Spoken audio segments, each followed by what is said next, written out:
My name is Claudia ten Haufe, and today it is 40 days to go until the last date of handing in the national reports for the Minamata Convention.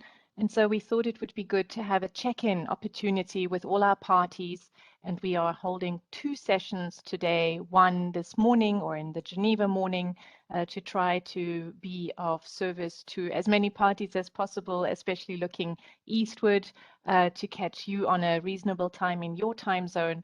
And we will also have the identical session this afternoon to try to do the same for parties more on the westward side of the planet. I'm joined today by a number of colleagues. I'm very happy to have with me Richard Gutierrez, whom you can see already, who is our National Reports Officer. Also, you can see my colleague Lynn Doan, who works very closely with all of us on national reports and specifically on national focal points and various other matters. And then, of course, you can see also our colleague Ana Garcia, who's the communications colleague, but also knowledge management. And as all of this work is closely interlinked, we have a type of a hub within the Secretariat to try to be as supportive as possible of you, our parties, in this really, really important task, the task of completing national reports. So this is not the first time we've come to you through Minamata Online. In fact, this is our 4th stop on the 4-part series we had developed in anticipation of receiving your reports at the end of the year. But we would like to be partly open to all your questions or any check-ins that you will have, and so hope to have a sizable amount of time afterwards for your Q&A and your comments. But before that, we wanted to just do a small refresher on some things, and also given that we have been in contact, or many of you have reached out to us, and so we have an understanding of some of the items where most of the questions are being asked. But with that, and with the help of Richard, Anna, and Lynn, we'll take you through this, our first check-in. Many of you are well aware of how we do these online sessions and how we do our WebEx interface, but just displayed here is, of course, just the housekeeping notes. Please record the questions that you may have in the Q&A panel, if possible. It helps us keep a good overview of what is coming forward so that we can get a good idea, that we don't miss any question. We would also like to really encourage you to use that Q&A or the chat panel, so that even as we are making a presentation or intervention, if there's something additional or so that you'd like us to explain on something, it is very helpful to have it recorded in your words in the chat so that we can be as specific in our feedback as possible. There is also, of course, the opportunity to raise hands later on, but again, we found that many prefer to type their questions, and so please feel completely free to do that if that is more helpful to you to get an answer to a very specific part. Let me just also note that we are recording this session, even though this note now says recording and broadcasted. We're actually not broadcasting it, but we are recording this just for our own internal notes. Okay, with that, let us dive in. Our information session has 5 parts, 5 elements. It's my short introduction now, and then Lynn will take us through the role of national focal points. Anna will take us through the online reporting tool, and Richard will speak to the full national reports. But then, of course, the most important section today is your questions and hopefully answers that we can give you to support you in your endeavor. So jumping right into the introduction. As you're very well aware, this is our Article 21 obligation, the obligation to report by every party to the Conference of the Parties. And this reporting is done through the Secretariat, and that we have a full reporting format that was decided at the first COP in Decision 1.8, and that we have a cycle that goes over every 2 years in a particular way, so that every 4 years, the entire set of questions is being asked to parties, but every 2 years, 4 specific life cycle related questions are being asked to parties to keep up to date with what's happening in each of your countries implementation-wise. Moving on to the next slide. very important about the reporting format is that reportings is always due at the end of a particular year, whether it is the short reports or whether it is the long reports. And for this first full report set, in other words, the first time that parties are reporting on all the questions, the reporting period covers the 16th of August 2017, which is the day the convention came into force, until 31st of December 2020. And all of this needs to be submitted before the end of the following year. That would be the end of this year, that is 31st of December 21. And thereafter, this cycle would repeat itself. This means that, strictly speaking, this very first time, it's not a full 4 years to be reported on, but this cycle will even itself out into a full 4-year cycle from now onwards. And then, let me go to the next slide. As you may remember, at the COP3, a very sincere need was expressed by parties to be supported substantively in the questions for the full reports. And out of that came decision 13 to request the Secretariat to prepare draft guidance for the full national reports. In other words, to guide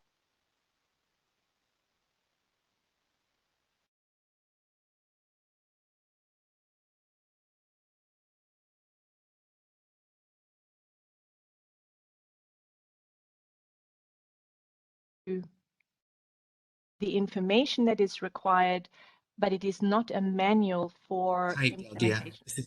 This is Shariful. We lost you for a while. Could you, like, for 30 seconds or so? Okay. Sorry. Can you hear me now? Yes, we can hear you very well now. Okay, perfect. Some gremlin. Okay. Simply said, this draft guidance is there not as an implementation manual, but to guide parties to know what information is being sought in each of the questions and how to go about answering those questions. So we'd like to, of course, draw your attention to that, but many of you will be aware of that because this is what we've been briefing on in quite some detail in our previous sessions. Let me go to the next slide. Just to tell you that I will hand over to my colleagues, both to give you an overview of the national focal points that Lynn will do, and then the online reporting Anna will do, and then just to go a little bit deeper into the full reports that Richard will do. With that, I think we're set. And the next slide, immediately I'd like to hand over here to Lynn, please. Thank you.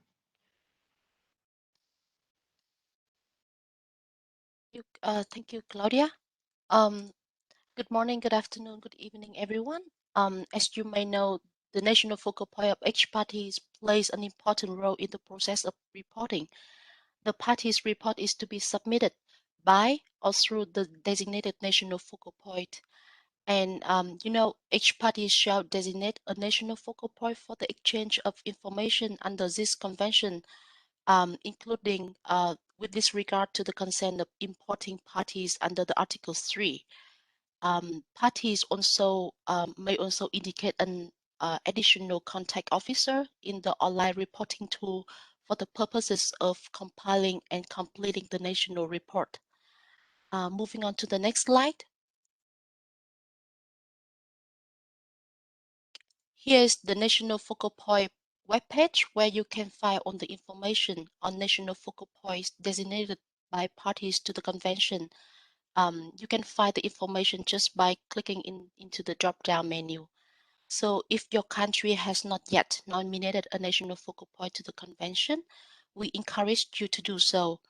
All the information of complete the formalities of such a designation is available on the convention website. Moving on to the next slide. As you can see on the screen, the Annex 1 is the form and the Annex 2 is the model letters for the designation of national focal point under the convention. The form and the model letters are available on our website as well. Please note that this form should be completed and returned under the cover of the official nomination letter from the government official contact point to the UN Environment Programme, or from the Ministry of Foreign Affairs, or from the permanent mission to the UN in Geneva, or to the UN Environment Programme, to the attention of the Executive Secretary of the Minamata Convention on Mercury. And please also note that self-nomination cannot be considered. If you've had any questions on the National Focal Point, please send your email to our Secretariat mailbox as displayed on the screen, and we will be very happy to answer your query. I'm now handing over to my colleagues Anna to walk you through on some updates on the online reporting tool. Over to you, Anna. Anna, I think you are unmuted. Thanks, good morning, good afternoon, ladies and gentlemen. If you remember, the 7th of September, the Secretariat announced and launched the new reporting cycle with a fully fledged tool that is completely integrated to the new website. This launching includes an email that the Secretariat sent to all national focal points with a dedicated username and password. Currently, 51 parties have already logged into the system. If we move on, the first step, which is quite obvious, is that you log into the platform, consult the draft reporting guidance, and start your report. If you need any assistance, the Secretariat will be able to help you, no matter if it's a technical issue or a substantive aspect. And please let us know if you did not receive your login credentials, and please also check your spam inbox to see if you received the email. If we move on, once that you've started the report, fill in all the parts and the questions as per instruction, consult the draft reporting guidance as you go through the different parts of the reporting format and the questions, save the report while you work, and definitely before you go out. You can log out and log in to return and keep working on the report, and you can also check your 2019 national report. In the next slide, you'll see some screenshots of language and saving options. The online reporting tool is available in 6 UN languages, and you will see more detailed information in the user guide. Next slide, please. Information on the party will be pre-populated, including the name of the party, dates, and information on the national focal point. You will find other pre-populated questions linked to notifications to the Secretariat will save you sometimes and ensure accuracy of the data. If we move on, when progressing on the report, you'll see also a completion status on the right side, links to the convention text and reporting guidance. And as you can see from the next slide,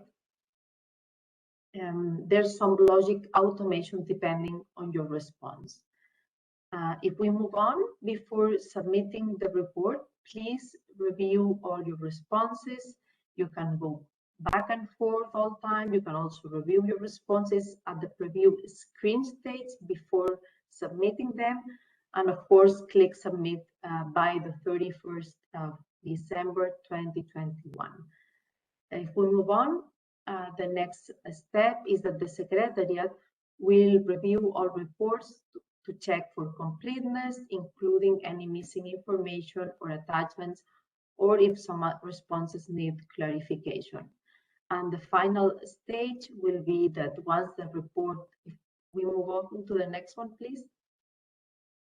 So once the report is considered a final by both sides, it will be published on the website and available from the platform. And all national, and each national focal point will receive a confirmation email from the Secretariat. Some things to remember if we move on to the next one, please.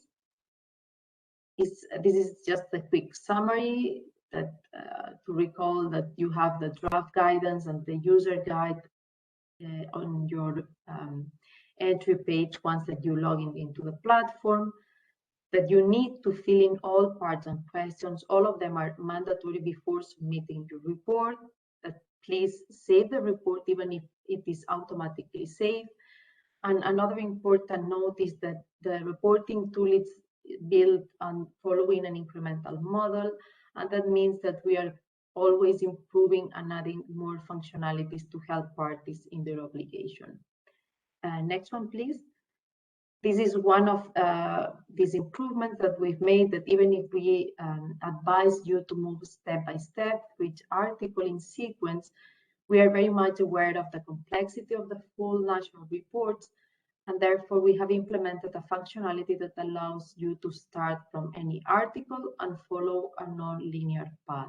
The information is saved every time you change the screen. Next one, please. There's also an offline paper version of the full reports, which is downloadable from the online tool and also from the website. This is to help you collect and collect notes there in advance before filling the responses in the online reporting tool. And of course, the Secretariat encourages parties to use the online reporting tool to submit national reports, because data will be stored in a database, facilitating processing and analysis. I will hand it over now to Richard, that will provide you more information on the reports, and I do hope that you find the reporting tool useful for this convention obligation. Thank you very much, and over to you, Richard. Thank you very much, Anna. Good morning, good day, and good evening to everyone. Thank you so much for being with us today. I will now be going over the full national report. But quickly to note that this section is not intended to go into detail of the full national reporting. If you wish to go over the details of the full national report, we have conducted sessions 2 and sessions 3 of the Minamata online information session for those for that purpose. You can go and review the recordings and check it out on our convention website. So at least for this section, I'll just give you an overview of the structure of the national reports, and then go and provide you an overview of the draft reporting guidance, the critical document that you need to be looking at as you go over the national report. Now, part of the design of this section as well is because that as of November 18, as you may have heard earlier, 51 parties have logged into the system. That represents 37% of all parties. So based on that data, we're seeing that a lot of people would need to understand and quickly pick up on the online reporting tool before they can get into the structure of the full national report. So with that long introduction, let me just quickly go over and provide you with the structure of the full national report.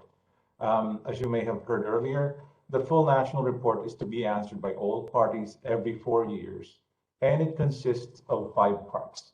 So part A is the general information on the party for which the report is being submitted. Now, part B contains the information on measures taken by the reporting party to implement the relevant provisions and on the effectiveness of such measures in meeting the objectives of the convention. Part C of the full national report provides the opportunity to comment on possible challenges in meeting the objective of the convention. Part D of the full national report presents an opportunity for parties to comment on the reporting tool itself, on the reporting format, and possible improvements to the reporting tool. And lastly, Part E of the full national report, parties will have the opportunity to provide additional comments on each of the articles in free text if the party chooses to do so. So Part C, D, and E, just to note, are important portions of the report, provides an ability to each party to elaborate on answers, as discussed earlier, and particularly in Part E, provides parties an opportunity to provide freely additional comments or information on any portions of the report. Next slide, please. Okay, so as I mentioned earlier, an important document that goes along with the full national report is the draft reporting guidance, which is now document CUP 4/17, which you can find in the convention website, and is available in all UN languages as well. Now, The draft reporting guidance the purpose is to clarify the information being sought in the national reporting format. Please note that it's not intended as a manual on how to implement the articles and obligations of the convention to which the questions refer. The draft guidance follows the structure of the reporting format. Again, it's with the 5 sections from parts A to E. Now, part B is structured question by question. Each question is presented as adopted in the reporting format, and with a few exceptions, it is followed by notes to provide background information and or clarification and a suggested approach for responding to the question. Now, when you review the information sessions that we've done on the full national report, you will see the 2 icons on the left. There's the sticky notes with the pin and then the light bulb, representing the notes and suggested approach as in the guidance document when you go over the PowerPoint presentations in the recording. Next slide, please. Now, part B contains the majority of the report. It consists of 42 questions, and note that many are multi-tiered or multi-layered. Now, most questions begin with a yes and no answer boxes, and then follow the given logic. In some instances, there are additional answer boxes such as other or don't know. There are questions where further details or details in addition to the answer boxes are requested, including attachments.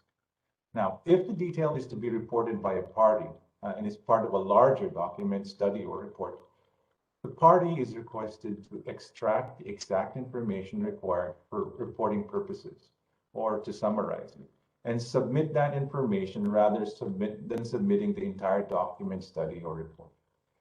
Next slide, please. Now, there's more information. As I mentioned earlier, a lot of these have been discussed in our information sessions. You can see the 3 sessions here. And I do believe a special session will be dedicated to Spanish and French-speaking parties. Next slide, please. Oh, so it's not there, but just to say that November 29 and 30 are dedicated sessions for those for Spanish and French. Now, a couple of important reminders before I pass on the floor to Claudia. Plan ahead in order to secure the information required for all parts of the reporting format, and particularly for the questions in Part B, as well as the attachments and links that may be needed. Preparation in good time to ensure that reports are submitted in full by the deadline. Now, when reporting annual data, specify the year or years where the reporting period is not January 1 to December 31. Please specify the period. When answering open questions, ensure that the responses are succinct while at the same time offering a meaningful story. Now, check for consistency between the responses to different questions.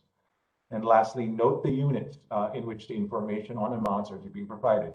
These are metric tons. So next slide, please. Okay, with that, I turn the microphone over to Claudia, and thank you so much for listening.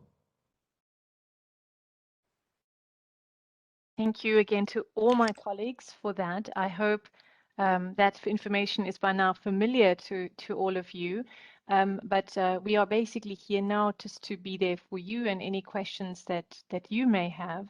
And I'm looking into the chat box, but I don't see anything currently, unless no, I don't see anything yet. Claudia, hi. There's one that has come up from Ms. Emma Nurmi. I can read it for you if you'd like. So the question goes, I have a question regarding question 5.1. If we have a facility that has stopped its operation during the reporting period, should we answer yes, as the situation has been at some point during the reporting period, or no, based on the situation on the last day of the reporting period? Let me read question 5.1 so that it makes sense to all of those listening as well. If I'm not mistaken, Emma, you are referring to the question on manufacturing processes in which mercury or mercury compounds are used. So the question is, question 5.1, are there facilities within the territory of the party that uses mercury or mercury compounds for the process listed in Annex B of the Minamata Convention in accordance with Article 5, paragraph 5 of the Convention? And then it is indeed a matter of answering yes, such a facility existed, or such facilities existed, or no, or don't know if for some reason that is not available. And if the answers don't know, then there's another set of answers. Then the parties also requested to explain. Furthermore, if the answer is yes, it goes on, if yes, please provide information on the measures taken to address emissions and releases of mercury or mercury compounds from such facilities. Furthermore, it asks, if available, please provide information on the number and types of facilities and the estimated annual amount of mercury or mercury compounds used in those facilities. And lastly, the question says, please provide information on how much mercury in metric tons is used in the process listed in the two first entries of Part 2 of Annex B in the last year of the reporting period. Richard, just for me to know, is the question written somewhere? Because I don't have it for some reason. Or did it come directly to you?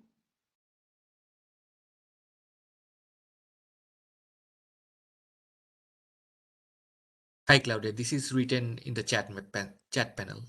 Interesting. For some reason, I'm sorry that I actually just cannot see it. Oh, I'm sorry. I have now seen it. So let me just read the question again. I have a question regarding that question. If we have a facility that has stopped its operation during the reporting period, should we answer yes or no? And my suggestion would be that indeed it's part of, let's say, the hopeful success of Minamata to show that at some point there was something that has been then dealt with in a responsible way by parties. So Emma, I would prefer, or I would propose that Finland answers this in a way to show what you had, even though you've taken steps to close such a facility in the reporting period, and answer in terms of yes first, but then in the area where you can answer or can also add other information that you put forward, that this facility has then been closed, and that of course next time you would be reporting on this, you would in fact, if this was the only facility, would in fact be answering no. Does that go some way towards it, towards answering your question? And feel free to raise your hand if you would like to add something and explain.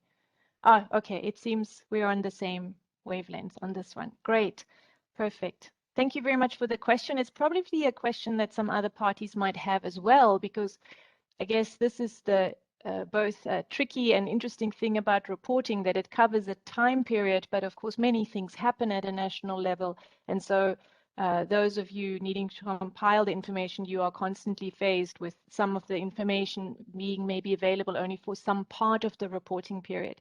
And let me just point you then to one part on one of Richard's slides, which is that, of course, if the information is only relevant to a portion of a year, that you indicate this is relevant until 2018, for example, and not that this is relevant for the entire until 2019 reporting period. So thank you very much for that. I see another question that has come up. If I could read that. When the question asks whether there are measures in place to not allow the use of mercury or mercury compound, does these measures need to be in format of a national law? Okay, here I would point you in a way to the fact that countries have their own way of dealing with certain measures. And in terms of it is in some parties, we have seen that they have applied national law measures. We have seen in other parts that they are more on a a slightly more practice or regulation through practice perspective. But I think the most important thing to put forward is exactly what's that in that national context, there are some measures that those that are managing and that are responsible for those facilities are aware of, have been made aware of, and are meant to be responding to. So while it is not mandatory to have a national law per se, there are other ways that different national contexts deal with regulations in place. It would have to be something that that is publicly known and therefore part of a national form of standard setting and control, if I may use the word control, but in a inverted commas way. Richard, I wonder if you had anything else to add on that particular question? Yeah, thanks, Claudia. Just to re-emphasize the point that you raised, that each party has its own national law and its own approaches. So, in terms of measures that each party can provide, it would generally follow what their national regulations contain. But I think the key here, which you hit on, is that measures come in various forms, and that each party is encouraged to elaborate on these measures, and not necessarily national law, depending on the national context. With that, I've noted also that there are a couple of more questions in the chat box. If I may, I'll read one. Is there access to a Word version of the questions? This comes from Charles Stubbington. I need to send the same questions to multiple departments, and being able to copy and paste from Word would be easier than a PDF version. So that's one question. Want to take that? Yeah, thank you, Charles. We realize that this is especially in the long reports, that it is a matter of involving many different departments of a government. And so we've prepared the offline version for being able to collect that. We would suggest that you simply send that offline version indicating which particular questions are required by those and try to collate it there. The other option is simply to use the very original text of the convention, which is of the question format, which is available in Word version. But we cannot accept back a Word version answer, if I could plea on that one, because all of the answers have to go back into the online reporting system. And so there is this offline paper version available, which is a PDF. And then there is a way to look at the original Word version of the actual questions. However, I really would suggest that it is probably best to rather, in those cases, almost send the parts of the guidance to your colleagues, as then it is each question is set out with the notes and the approaches, and you would then be following the most up-to-date way of looking at each of the questions. And we say this simply because we realize how complex it is to put some of that information together. So if I can just perhaps check in with Charles, if that answers your query, if that is sufficient. You get a thumbs up. There was a thumbs up. Okay. Thank you for this multiple way of communication. So the next one I see is a question from Abbas Torabi from Iran regarding sending the letter by national focal points. Please clarify when this letter should be sent. Should it be sent before submission of the report or after that? And here I want to plead that if there is a change in national focal point, irrespective of national reporting, that you inform us as soon as feasible, because this national focal point receives a lot of information pertinent to the convention. Currently, for example, the national focal point, in addition to the role of national reporting, will also receive all of the information that is needed also in partnership with parties to prepare for COP 4.2. So if there is a change in national focal point, And Lynn showed you our database for who is currently registered with the convention as your country's national focal point. If there is a change, please let us know as soon as possible, not only for national reporting, but for everything else that goes to that national focal point as our sort of entry into the party to be able to be in good communication with you. Now, with regard to the national focal point's role for national reports, it would be extremely important that if there is a change, and given that there are only 40 days left, that you communicate this as soon as possible.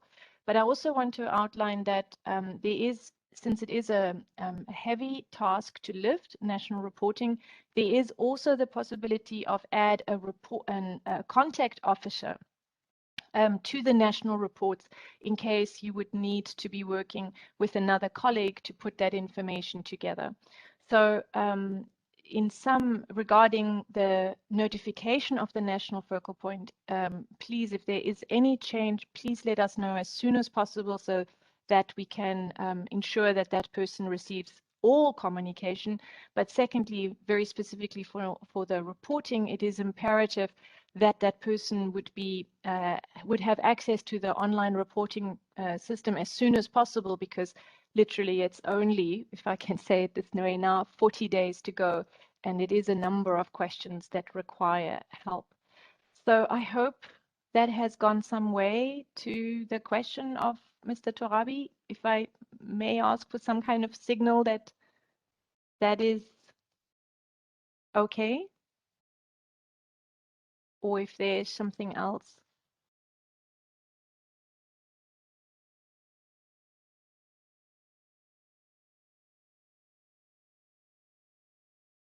I'm not sure, Richard, if you can see something. No, nothing yet. I don't see any signal or response from Mr. Torabi. Okay. We can contact him. I'll contact him bilaterally and check. Okay. All right. Then there is Go ahead. Then there is a question from Joseph Tremp. Is it possible to export the questionnaire with the responses before all information is filled and the report is finalized? And here, I think I have to turn to Anna. Anna, could you speak to this? Yes, of course. And the answer is yes. Once that you fill in all the questions and you go to the preview screen, then you have the option to, if you just print out that screen and save it into a PDF, you'll get all your report in PDF with all your questions filled in. So yes, the answer is yes. It's in the preview screen after you've completed all the questions. Thanks. Thanks, Anna. And Anna, just while I have you on the screen, was there anything else to add to my earlier response on how to use the offline paper version? Yes, in fact, I mean, we mentioned it previously that of course we need all the national reports to be submitted using the platform, because otherwise it's impossible to analyze and process the information. But considering all the complexity of, as it is mentioned, of collecting all the information, Lynn and I have been working on making the PDF version available in Word, so we can share it immediately after this webinar, but just please only for collecting, to be used only for collecting the information, because also we are mindful that some people don't have editable versions of the PDF, of the Acrobat software. So a Word version, it will be available just after this webinar. Thank you very much, Anna. So, and then just to underline that we are making these alternative documents available for your ability to collect, but please only answer through the online reporting tool, as this is what was invited and supported through the convention. It was requested of the Secretariat to make an electronic reporting tool available, and we have made this tool. But should you have any problem at all accessing the tool, that would of course be imperative that you let us know as soon as possible or absolutely immediately. The tool has been open, as Anna said, for 2 months, and we've had good feedback from those that are in the tool. So if you have not had a chance to go into it, please, we would like to encourage you just to dive in and have a look. And also to say you don't have to have an answer to any question before you get into the tool, because as Anna outlined, you can move between the questions just to find out what you will find in the tool and how to go about it. And so there is no problem if you go into the tool to familiarize yourself before actually beginning to answer the questions. In other words, you cannot go wrong in a way. It's not a one-way street where you might be pressing submit and then having pressed the wrong thing. So let me then also, thank you, Anna, for that. Let me then also turn to a substantive question that I see from Lana Ui, which says, the phase-out date for products listed in Part 1 of Annex A is 2020. Indeed, we have the famous 2020 deadline. But the deadline we have, so it's for this party, as we only ratified the convention in 2020, is 2022. Do we still answer yes in question 4.1, even when the phase-out date is 2022 and not 2020? So going to that question, just to contextualize it for all of those listening in, it's Article 4, mercury-added products, and it goes, has the party taken any appropriate measures to not allow the manufacture, import, or export of mercury-added products listed in Part 1 of Annex A of the Convention after the phase-out day specified for those products? If the party is implementing phase 2, paragraph 2, but I think this is unrelated, so it will not go there. But basically, the question is, does the party say yes? And to this, I would say that the best answer is indeed yes, because it talks about the phase-out date specified for those products. And indeed, some parties have taken advantage of an exemption, and they might have phase-out dates just after, but it is important to be as clear as possible about that you are preparing for the eventual phase out of those products, because once the exemption date deadline has passed, then that will be the time by which these products are not supposed to be as set in the convention, manufactured or exported or imported. Let me just say, it does not mean those products cannot be used if they are still available in your economy, but they are not supposed to be newly manufactured or exported and imported to other economies that may have different rules to those that you have decided to put in place for your country. So I would encourage, even if your phase-out date is not exactly 2020, but it is still in progress, to answer yes.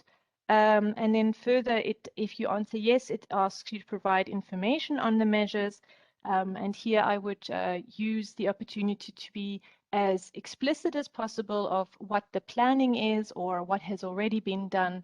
And just to say again, if the space provided is not enough for you to express really how your country is going about it and how your government is preparing for it, then to use the free text option that is available under every article to make it clearer to us in the Secretariat also what you are reporting and how you are intending going forward, so that we have a good understanding of what and how it is being managed in your national contexts. I hope that has taken Yep, there's a thumbs up. Taken care of that one. Great.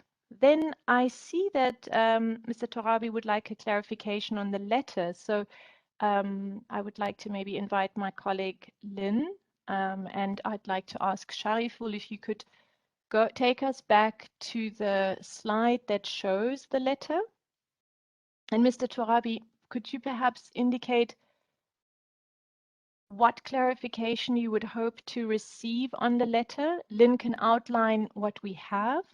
And let me just explain also that in the notification of the national focal point, we have simply provided this model letter. Of course, your government may have its own types of letters, but we have found with some countries it was helpful for them to have a sample of the type of letter that would need to be sent. And so it is a two-part set, as you can see displayed here. Firstly, just all of the information so that we have the correct information, and then secondly, since it has to be under the cover of a formal communication, and self-nomination is not possible, we have given this proposed model letter. But Lynn, could you maybe just speak to this again, and we have a look while you do that, if there's any, or does Mr. Torabi would like to explain which part you would like to have more clarified? Yeah, sure. Or go ahead, Lynn, please. Yeah, so just why we are seeking more further clarification from Mr. Torabi, let me just very quickly walk you through here. As you mentioned, Claudia, that here is the model letters that parties could use when they submit the national focal nomination, and then this form is really important that this form should be complete and returned under the cover of government official contact point to the UN Environment Programme, or from the Ministry of Foreign Affairs, or from the permanent mission to the UN in Geneva, and from UN Environment Programme. And it should be addressed to the Executive Secretary of the Mission Curie, as you already see on the screen. And then the form is also important as well for us, because is what we can base on to have the your correct information into our database. So please, when you submit the designation of national focal point, please submit the model letters and also the form, so that it can help us to to have a complete national database for the national focal point as correct as possible. And also, yeah, I think Mr. Torabi is now putting in the chat is now clear. So I think it was helpful. So thank you for your confirmation, Mr. Torabi.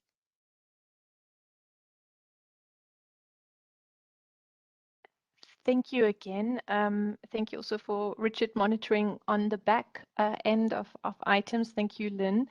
Are there any other questions? I don't see anything in our chat. And I'm also thankful for the substantive questions, not only the procedural ones, but the substantive ones. Maybe I just want to add one comment further on the national focal point. We do know that in some governmental setups, it might take some time for a national focal point to be confirmed. If it is such that that the current officer is the one that has been doing most of the work of the national reporting, it may actually make sense to keep the current officer in place for the duration until this work is completed before putting the new officer in. But at least this is, of course, also dependent on how such responsibilities are divided amongst yourself. But just to say that should there be any questions that we have from the 1st of January onwards, when we begin to review what we have, we will be referring back to that national focal point or to the contact officer that has been identified. So it is important to, of course, recognize that the role is not only now of compiling the information and putting it into our online reporting tool, but also that there may be follow-ups that we need to direct at somebody. And if there is any kind of shift in responsibilities, we literally very strongly suggest that you put an additional contact officer into the loop, so that if there is a shift, that at least there is another person that has had been part of the entire process and may know where some additional information is, if it was some additional information that we would need to have included, or may understand why a certain question was answered in a way, if we need to clarify certain parts, for example. This is also very much based on our experience 2 years ago when we received the answers to the first set of national reports. Of course, it was just 4 questions, but we did need to be in contact with a number of national focal points just to calibrate our understanding of the information and also the parties' understanding of the information. And now we will have many more questions, so this task gets multiplied. And may I just again see if there's anybody else that has perhaps an impromptu question or some other area they would like to have clarified, or some other question that they thought of answering, having answered. Or if I could perhaps just ask Shariful to go to the next slide, because just to give you an idea that almost all the questions we have been receiving have been more process questions and so far have not actually been substance questions. We just want to very much reiterate to look at the recordings we made of the 7th and 8th, I believe it was, of September, where we went into each of the questions. And of course, we'd like to very much to utilize document 17, which was of course presented at COP 4.2 and was where many parties, 4.1, sorry, where many parties commented also on its utility. We hope you too have found the guidance to be useful to your task of putting together this information. And I'm thinking I must have said the wrong date, because the 7th of September was the day that the online reporting system opened and we started this set of 4 sessions. But the week after the 7th of September, so that would have been the 14th and I guess 15th, no, 14th and 16th of September, somewhere around there. Well, either way, just trying to look at a calendar because I can't remember the exact date. But there were 2 longish sessions of very much going into each of the questions. But I would like to just maybe shortly speak to these, although many of the questions that you asked today as well, I think, refer to that. Which of course we wanted to set out clearly how to nominate a national focal point. We hope that is quite clear, and an email is not sufficient. It is indeed this form that needs to be filled in, and it needs to be accompanied, it needs to be under cover of the relevant and correct authority. Secondly, many questions have come about the login to the online reporting system and therefore the credentials.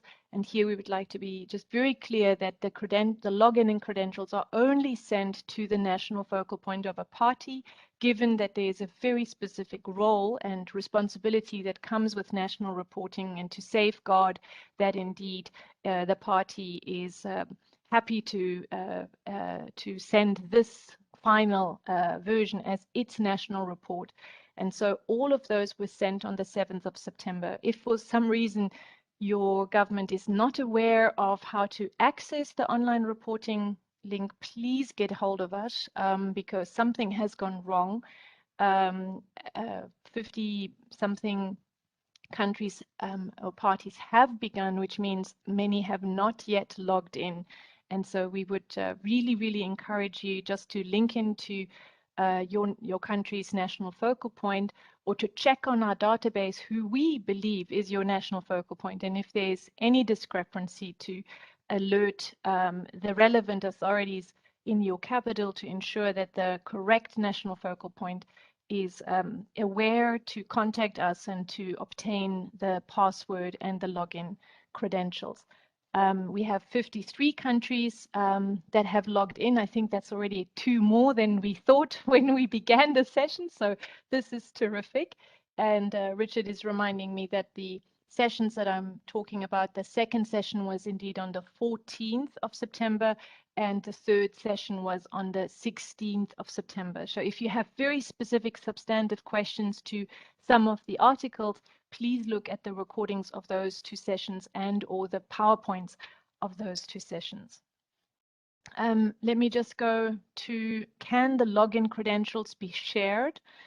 We would like to advise you not to share credentials, but if you would need to have an additional person able to be helping you in compiling the information and entering the information to record that person as the additional contact officer. At the end, whatever is being is in the report when you as national focal point hit submit is your sovereign declaration, so to speak, on implementation. So we would encourage you to look at this as tightly as possible, so that really only the information you feel is the correct information on your country's behalf is put forward. We spoke about the offline report version, and lastly, please do not use the original decision as a way to answer your report, especially now in the 43 questions that we have. It is a very complex set of ways of answering it. Please, you could look at any of those documents to help you find your way around the questions, but the online reporting tool is designed in such a way to help you enter information, perhaps wait a day or two until you go back and enter more information, and it's enabled to be useful to you in that way, so that you can build up all the information necessary until you are satisfied and can hit send, submit at the end. Is there anything else that we might see on any of our chats also? And I just want to also indicate that we heard at COP 4.1 the request to also make information available in languages, or to be available for our check-in also in Spanish and in French. And so we will be holding 2 top-up sessions, one on the 29th of November for in Spanish, and we will do so in we have not set the time yet, but we will do so to be able to be of service to as many parties in the GRULAC context as possible, and or anybody else that would like to be having this check-in in the Spanish through Spanish language support. And we will also do so on the 30th, and we will mainly do so for the West African context. But again, it is of course open to anybody that would like to do a check-in in French. But we would, much like now, although we will go a little bit more into some of the substantive matters, hope to be of service to all parties in all ways, and not only, of course, in English. But I would also like to just again highlight what Richard said, which is that we have the guidance available in all UN languages, and we hope that this is helpful, in particular in your interministerial and so on deliberations, where some of the experts, of course, are more comfortable in their own language than in English. And before closing off, I just wanted to check in with my colleague Richard if I've missed anything. Anna and Lynn. Richard, any last words from you? None. Thank you so much, Claudia. I think you covered everything, and all the questions in the chat has been responded to. Thank you. Sure, thanks. Anna, did we leave out anything on the online report? Is there anything else on the online reporting system? All is good, and now we are looking forward to get more parties logging in and working on their reports, and we are here to support them. Thanks, Claudia. Super. And Lynn is here to help you if you are unsure of any part of the national focal point and her or his very important role. So please reach out to us individually, or us through the corporate inbox, so that we can be of service to you in this very, very important task. With that, we've reached 10 o'clock, and I would like to also just thank the person that you don't see, which is Shariful, who seems to know which slide to put on the screen before we do. Thank you very much, Shariful, and also other colleagues behind the screen for all of the smooth working. And we look forward to receive all of your reports as soon as possible or by the 31st of December. But reach out to us if you need technical help or procedural help or substantive help or any help at all. We are here and ready to be helping you. With that, thank you, and we see you soon, and stay well. Bye-bye.